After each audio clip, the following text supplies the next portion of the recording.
Hello, my name is Teacher Jackie, and today we are going to talk about how to effectively use Google Slides in the classroom.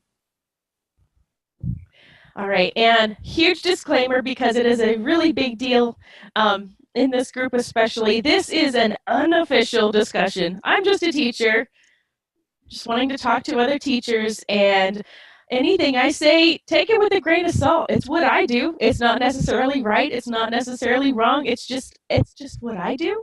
So you're not going to get paid or get tokens or anything like that for being here. Just remember that. I think we all do, though. Again, unofficial, but oh, I should have taken that off of the other one. I've already said all this now. So, best practices about Google Slides. There are some very big broad things to remember, but then there are also some other things to be just to keep in the back of your mind while you're teaching, but then there's also ones where you actually prepare in advance. Woo. So first, your Google Slides are not going to go over well unless you've got energy when you show them.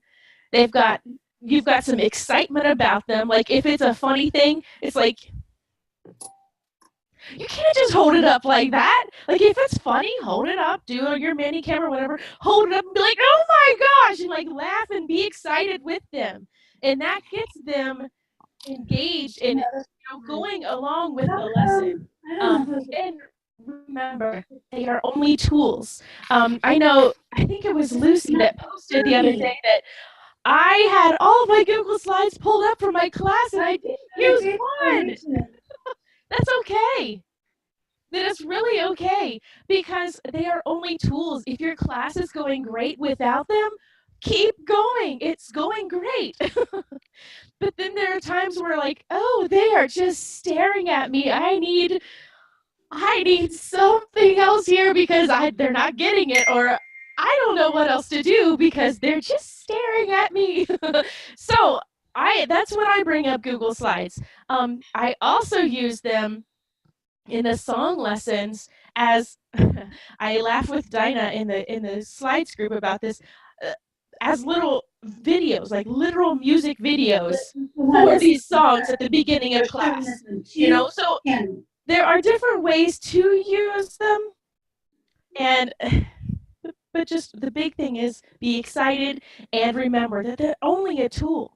We are still teachers. We use our hands, we use our teaching methods that we know, but this is just a tool in our toolbox. Be prepared, okay? This is a huge thing. Don't be pulling it up and be like, I'm not sure if this slide was in there, or I'm going to go over here now, and oh, just a minute, it's still loading. It's still, have it pulled up, have it ready to go. It is, I won't go so far as to say it's unprofessional, but at the same time, it is certainly not best practice to be like waiting for your stuff to load. If you pull it up in advance, it's loaded before class. There is no load time if you do it in advance. And we're using technology, so have an alternate ready. Have an alternate reward or idea for what you're going to do with TPR or with your dyno and like the body or whatever it is. Make sure you have an alternate because technology happens. And then know how you plan on using your slides when you are in class. We're going to talk about some of the different ways you can use them. So make sure you kind of think about that in advance. So when you are in class, you're able to on the fly change it because, yep, that's not going to work this time. But now that I'm prepared enough to know what slides there are, be prepared enough to know what the lesson is, I can on the fly give it a switch and be good. Find and make connections to individuals. So like if you have a red apple, be like, oh, red shirt. Like show them, make a connection with them, just like we do in our regular teaching. But if it's a dog that has a red shirt on, red shirt, you have a red shirt like the dog. Like, that is how you connect a slide with the kid, and they love it. They absolutely love it. And then the last thing that we are not going to get in today, because it is a whole nother beast, the logistics of actually using the slides. One part of being prepared is being comfortable with using them, and that means use them in your MC classes with some regulars that are just going to laugh with you when it messes up, because it will mess up while you are learning. It really will. Even now, I feel like I know what I'm doing and I mess it up, but it's okay. I'm prepared enough to know on the fly how to fix it, how to change it, how to use something else. The logistics of your device, switching between reward and prop and team and list, and make sure that you are on top of all of that. And if you're not on top of all of that, only use one. Only use the reward. Only use the prop, and do what you're comfortable with for everything else. Slowly but surely, you can bring it all in. But don't do it all at once, because you will crash and burn. Like, it's a lot. All right, so some lesson specific or lesson objective support. I see the chat box going crazy. I can't see it. So if there's something that I need to pause and do I need to pause and look at it right now? Or can we're good? Okay. I just said someone. No problem. I will look at it at the end here in a minute. But if I need to, just kind of give me a wave and I'll see what's up in there. So lesson objective support. So in the slides, with slides, we have props, we have rewards. As you've seen in these past couple of days, we've got lists. We have different ways to use our class lists. We have different ways to use our team reward, like points.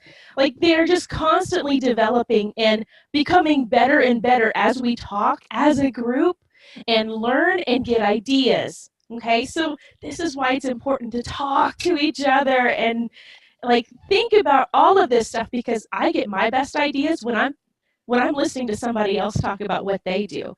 I know what I do, and I've kind of exhausted my ideas until I hear what someone else is doing, and I'm like, oh, ooh, I could do this, and I could do this, and I could.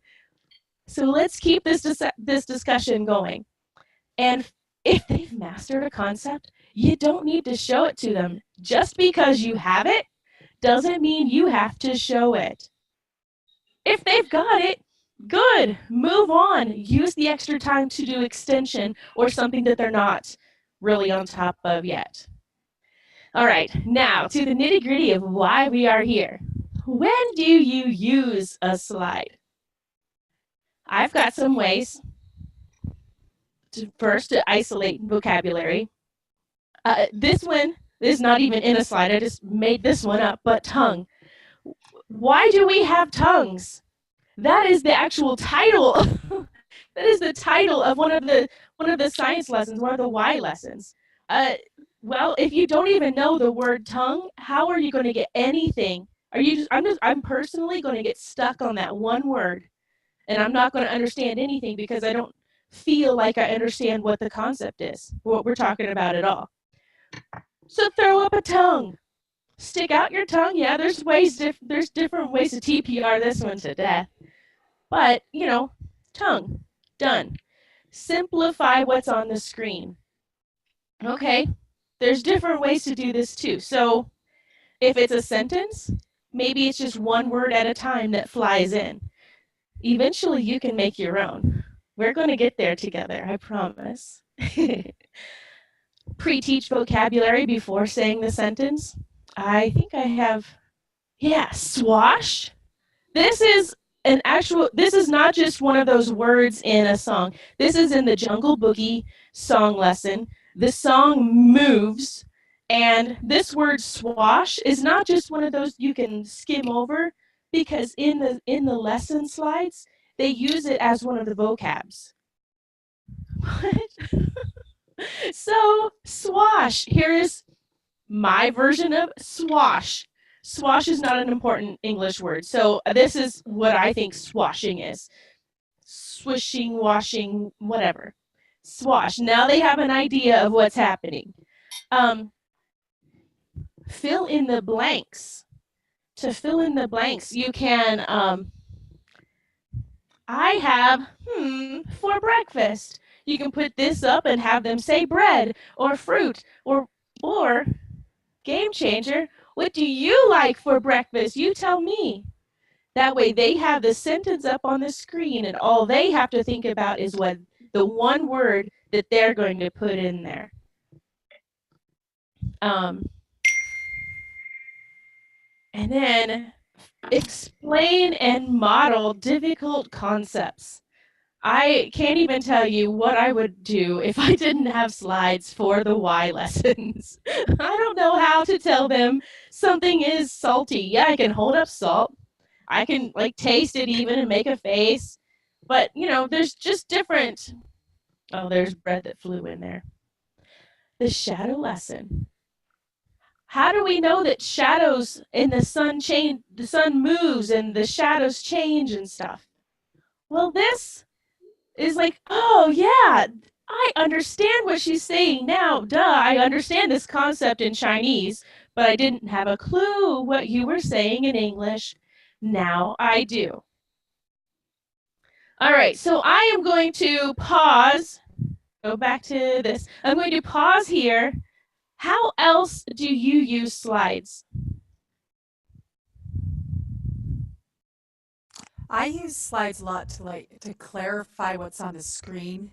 Like a lot of times, like the greeting, like "Hi, my name is." Let me see. Let me pull it up to this one. So my name is, and a lot of times they have like four people, and they don't understand. My name is Mike. Mm-hmm. So I use a lot to kind of introduce these different ideas of just to kind of clarify what's on the screen because it's so complex, especially if you're these early learners or what's a mic, Yes, exactly. So that's kind of I use it for a lot of clarification. I love that. I have a lot of different, I try to have over examples if they have a look of like, what are you talking about? Absolutely, yes. What else? I like to clarify, like when you do the fill in the blanks, when I have them, like if they're going to answer a question, I will say, so if they say, would you rather be a bus driver or a pilot? I type their response in as well. So I say, I would rather be and notice I'm running out of room. I'll just cover my face. Bus driver, that kind of stuff. So I type their responses in if it's a fill in the blank and it can be more open. So that just makes it, and then I'll do it like this too if they need to see my pronunciation. So that and then they still have the response down here.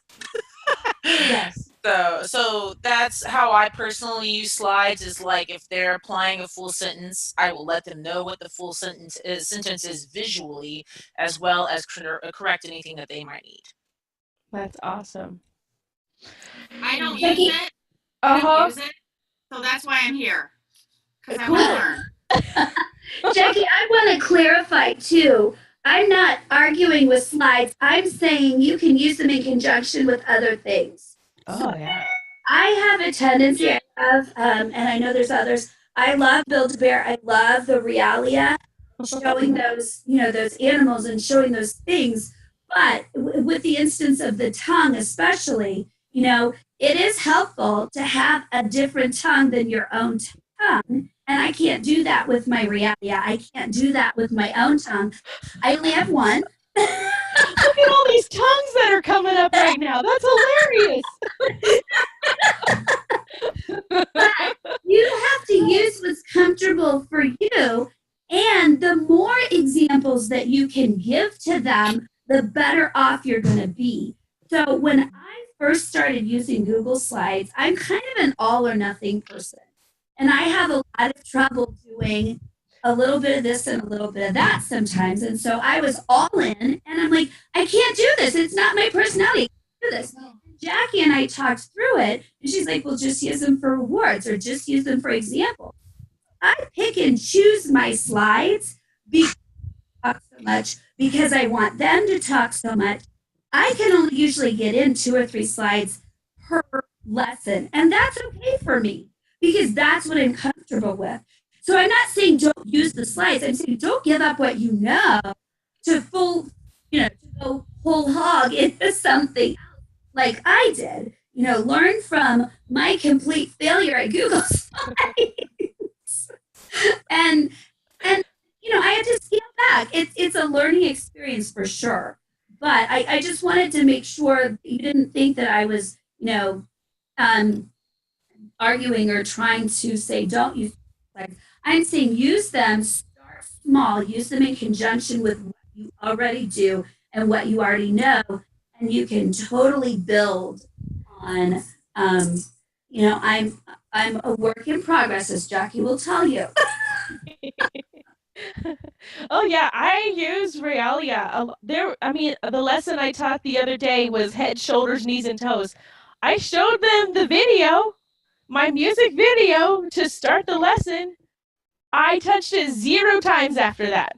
I mean, you don't need it. Like, that's not what they needed. That's not what I wanted to do. It was more.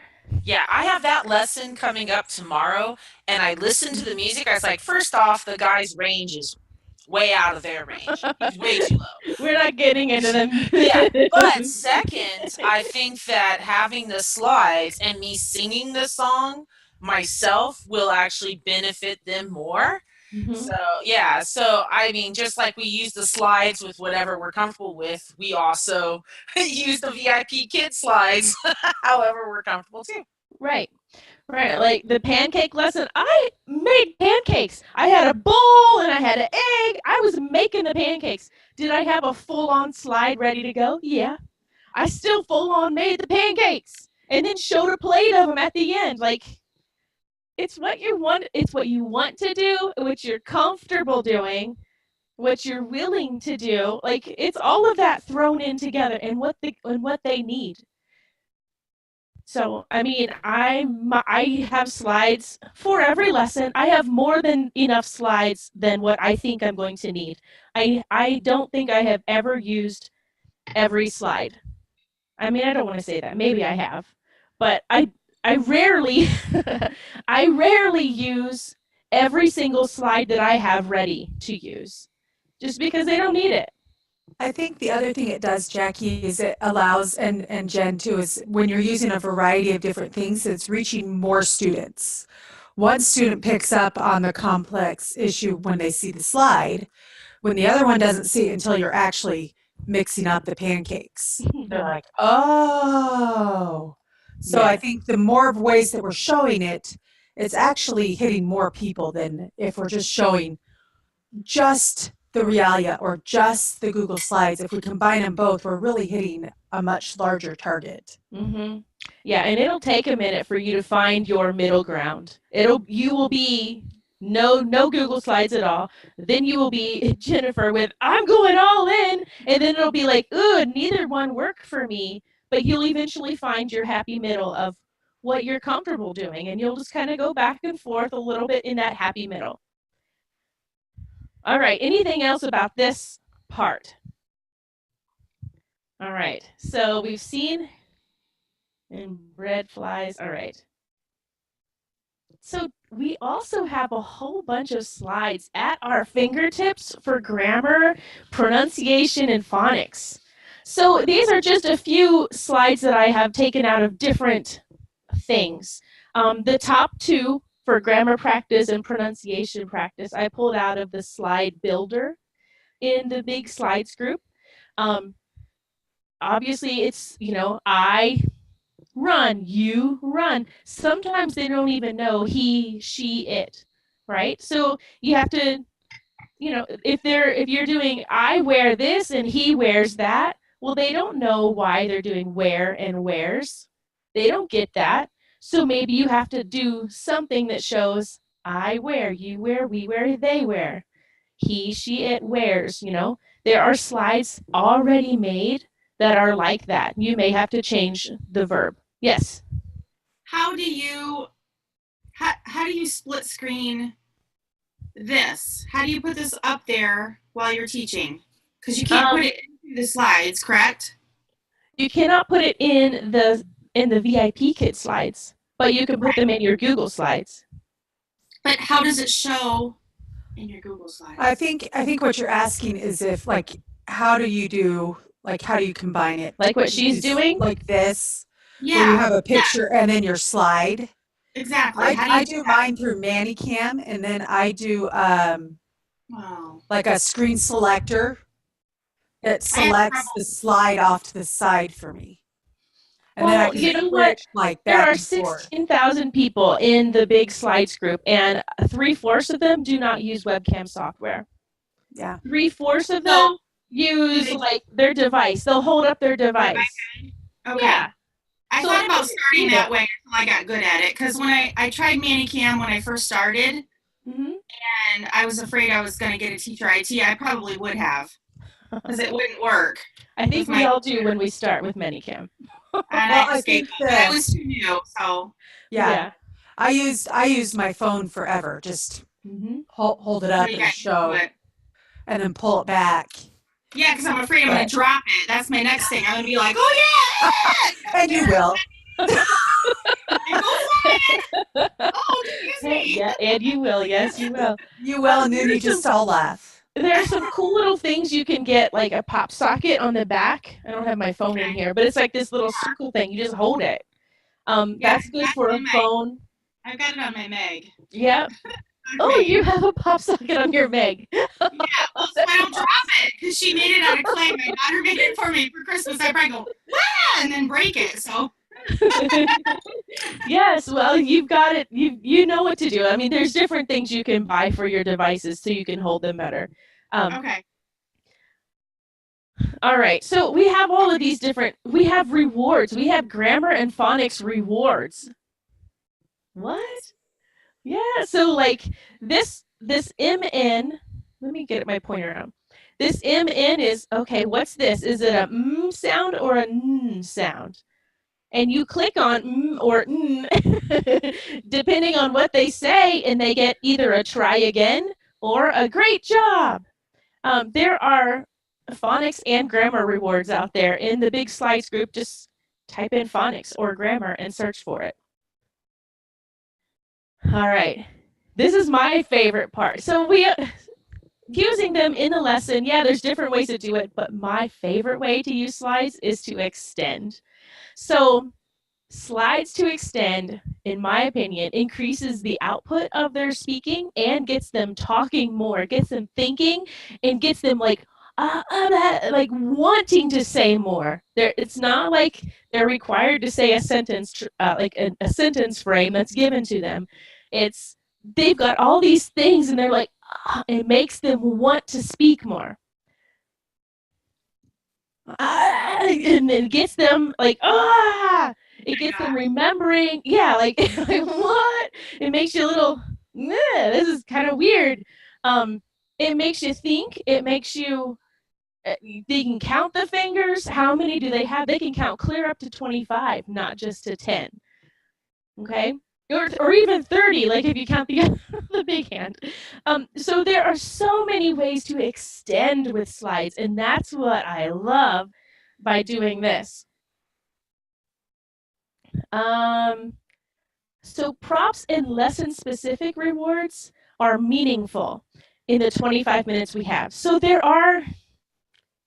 you can just do a timeout and do your team stuff and have a fun little game or whatever, or you can have a fun little game that is lesson specific, using the vocab of the lesson and getting the full 25 minutes in with those kids.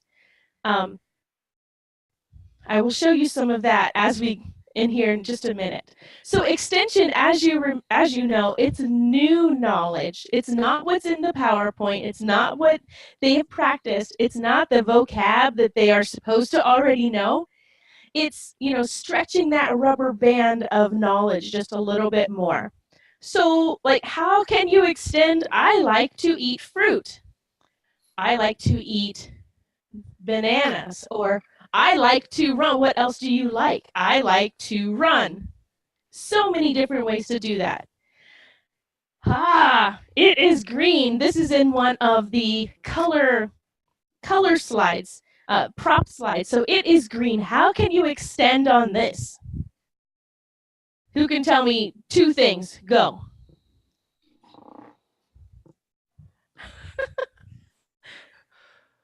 Stand up if you're wearing green. Ooh, I like it. What do you have that's green? Ooh, show me green. I love that one. Is it night or is it day? Is it morning or night? It brings in the morning, noon, night thing, afternoon, evening, one of their first lessons. Is a cat green? Is this a dog?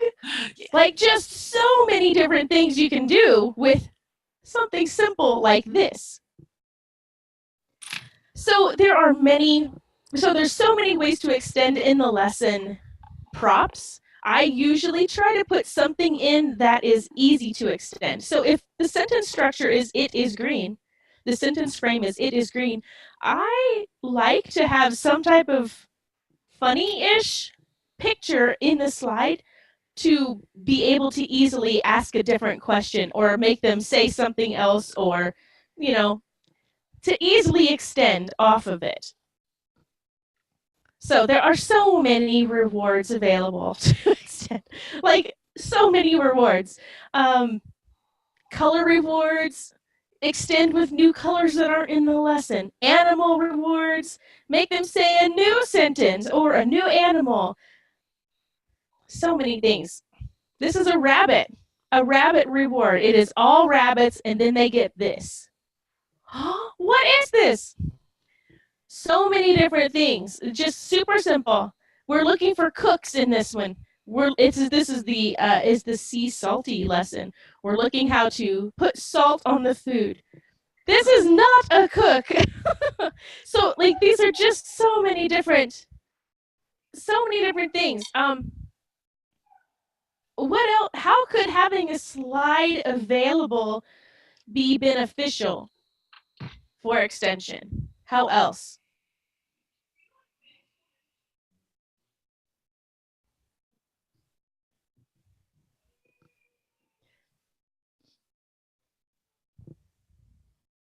Help with output, definitely.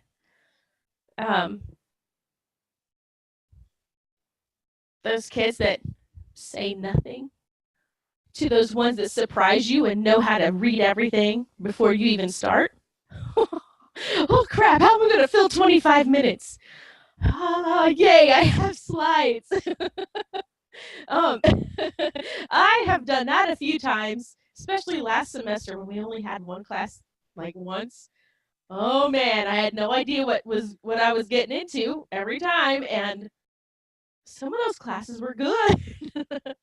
So I was happy to be able to extend and extend and extend and actually make it to 25 minutes a few times, only a few times.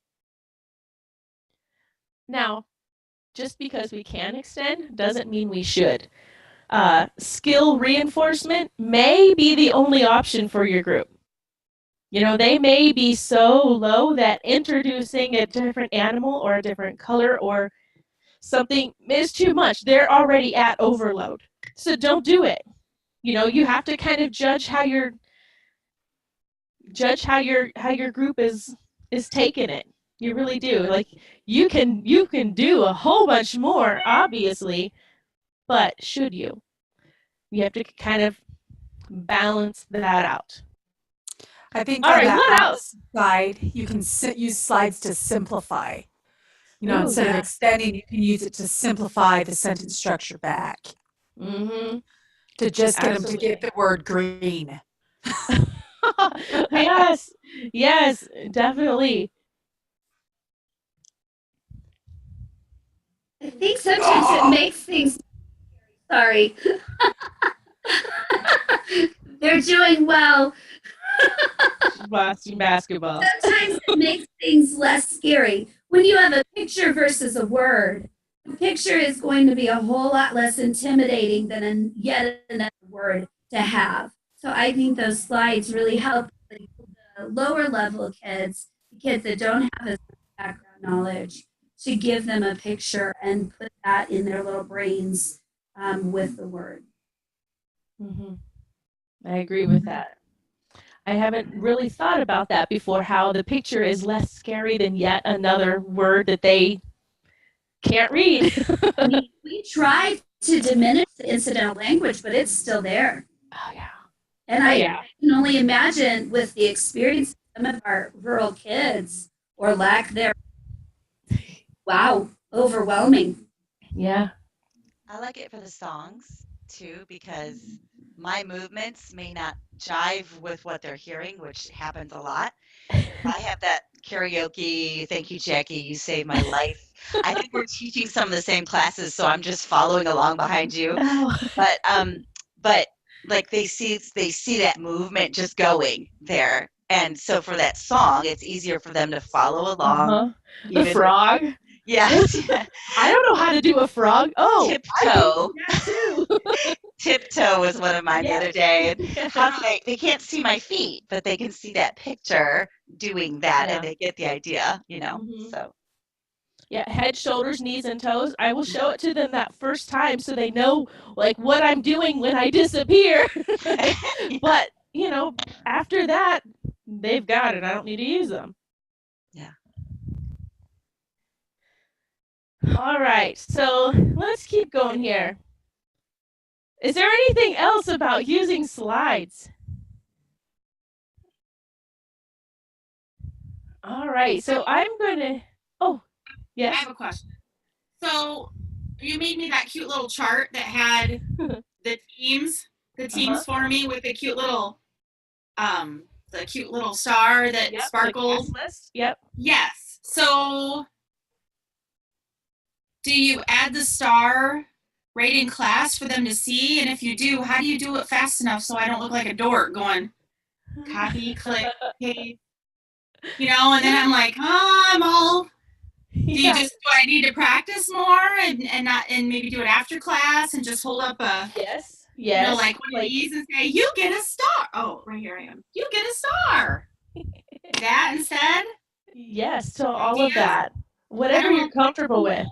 So, actually for this,